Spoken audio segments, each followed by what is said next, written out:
అందరికీ నమస్కారం. ఈరోజు ఆఫ్రికా ఖండంలో దాదాపు 54 దేశాలు ఉండడం జరిగింది. సో ఈ దేశంలో ఇంపార్టెంట్ మేజర్గా ఏ దేశాలలో ఏం జరుగుతుంది అనే తెలుసుకునే ప్రయత్నం ఒకసారి చేద్దాం. ముందుగా ఇప్పుడు దాదాపు ఇది 54 దేశాల సమాఖ్య అన్నమాట ఆఫ్రికా ఖండం. సో అన్ని దేశాలను కవర్ చేయడం పాసిబుల్ కాదు కాబట్టి మేజర్గా ఇంపార్టెంట్ సంఘటనలు కానీ ఏదైతే రాజకీయాలు కానీ ఏ దేశంలో జరుగుతున్నాయో ఆ దేశాలను వివరించే ప్రయత్నం చేద్దాం. సో ముందుగా జాంబియా. సో జాంబియాలో ప్రజెంట్గా ఎలక్షన్స్ జరగబోతున్నాయి అన్నమాట.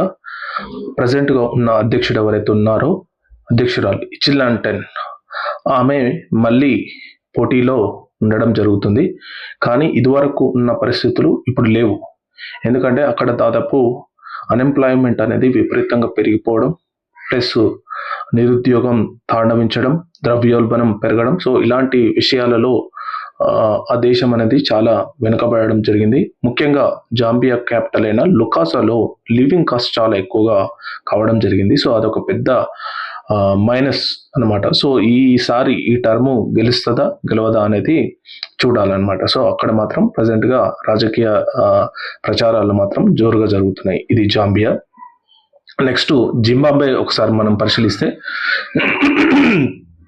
జింబాబ్వేలో ఫెర్రీ ఘటన ఒకటి జరిగింది అనమాట. అంటే పడవ అనేది మునిగిపోవడం జరిగింది. ఫెర్రీ అనేది లాస్ట్ టైం ఇండోనేషియాలో కూడా జరిగింది ఇలాంటి ఇన్సిడెంట్. ప్రజెంట్గా జింబాబ్వేలో కూడా జరగడం జరిగింది. దాదాపు 14 to 15 మంది అక్కడ చనిపోవడం జరిగింది అనమాట. నెక్స్ట్ సౌత్ ఆఫ్రికాలో కూడా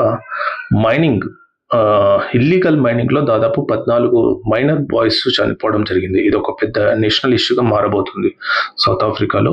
సో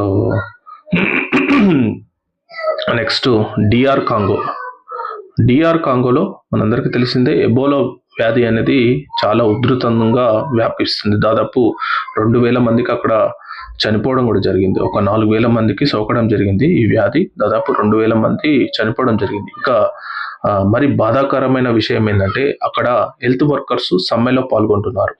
ఎందుకంటే వాళ్ళకు ఇంత కష్టకాలంలో పనిచేస్తున్నా కానీ అక్కడ గవర్నమెంట్ సరైన జీతాలు కానీ సరైన బోనస్లు కానీ ఇవ్వట్లేదని చెప్పి వాళ్ళు హెల్త్ వర్కర్స్ నిరాహార దీక్ష కూర్చోవడం కూడా జరిగిందనమాట. ఇది చాలా బాధాకరమైన విషయం. ఎందుకంటే ఎబోలా అనేది ప్రపంచవ్యాప్తంగా ఈ డిఆర్ కాంగోలో ఎక్కువగా ఉందన్నమాట. ఇక్కడ నుంచి ఆఫ్రికా చుట్టుపక్కల దేశాలకు మరియు దానికి ప్రపంచం మొత్తం వ్యాపించే అవకాశం ఉందని చెప్పి WHO ఆల్రెడీ హెచ్చరించడం జరిగిందనమాట.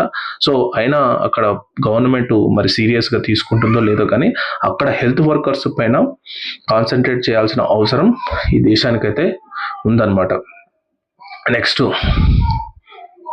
యాజ్ యూజువల్ సుడాన్లో చాలా పరిస్థితులు చాలా భీకరంగా ఉన్నాయి. సో అక్కడ చైల్డ్ హంగర్ అనేది చాలా విపరీతంగా పెరిగిపోతుందని చెప్పి WHO చెప్పిందనమాట. ఇక్కడ ఇథోపియా కూడా చాలా దారుణమైన దేశం అనమాట.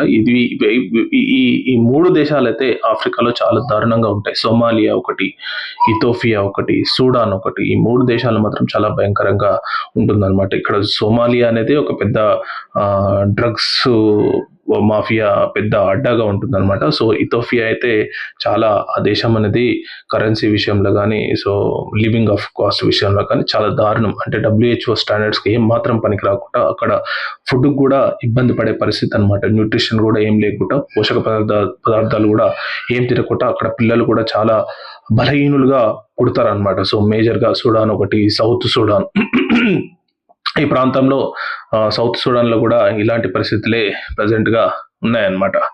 నెక్స్ట్ ఇక్కడ చూద్దాం. సో బుర్కినా ఫాసో, మాలి ఈ 2 దేశాలకు ఒకసారి మనం గమనిద్దాం. ఏదైతే ఆఫ్రికా దేశాల ఫుట్బాల్ సమాఖ్య అంటారు. సో ఆఫ్రికాన్ ఈసారి వాళ్ళు హోస్ట్ చేసే అవకాశం ఉందని చెప్పి బుర్కినా ఫాసో అధ్యక్షుడైన ఇబ్రాహిం ఠాకూర్ చెప్పడం జరిగిందనమాట. అంటే వాళ్ళు కూడా కంటెస్ట్లో పాల్గొనడం జరిగింది, బిడ్డ వేయడం జరిగింది. అంటే ఆఫ్రికా దేశాలు మొత్తం ఫుట్బాల్ను ఇక్కడ హోస్ట్ చేసే అవకాశం ఉందని చెప్పి చెప్పడం జరిగింది. నెక్స్ట్ గినియా, సెనెగల్ ఇంకేమున్నాయి.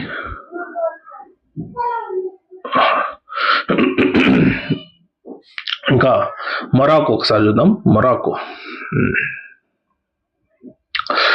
మొరాకో రీసెంట్గా ఒక ఫుట్బాల్ చీఫ్ అయిన ఫెరూజియా అతను రాజకీయాల్లోకి రావడం జరుగుతుందన్నమాట.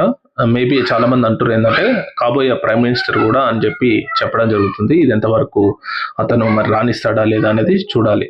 సో మొరాకో ఇది ఒక ఇష్యూ. ప్లస్ ఇంకోటి ఏంటంటే సియాటా అంటే రీసెంట్ కాలంలో మొరాకోలో దాదాపు 60,000 మంది స్పెయిన్కి వెళ్ళడం జరిగింది. అసలు యాక్చువల్లీ మొరాకో నుంచి స్పెయిన్కు చాలా దగ్గరగా ఉంటుందన్నమాట. ఆల్మోస్ట్ 14 కిలోమీటర్లే ఉంటుందన్నమాట. సో ఈ విషయంలో చాలా మంది మొరాకన్స్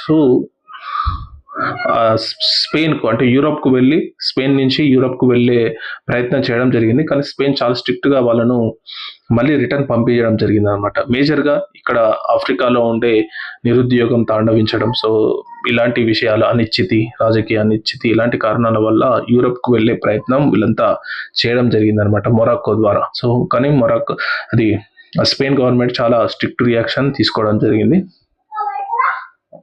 next Namibia, Zambia, Malawi, Mozambique, Kenya, Uganda,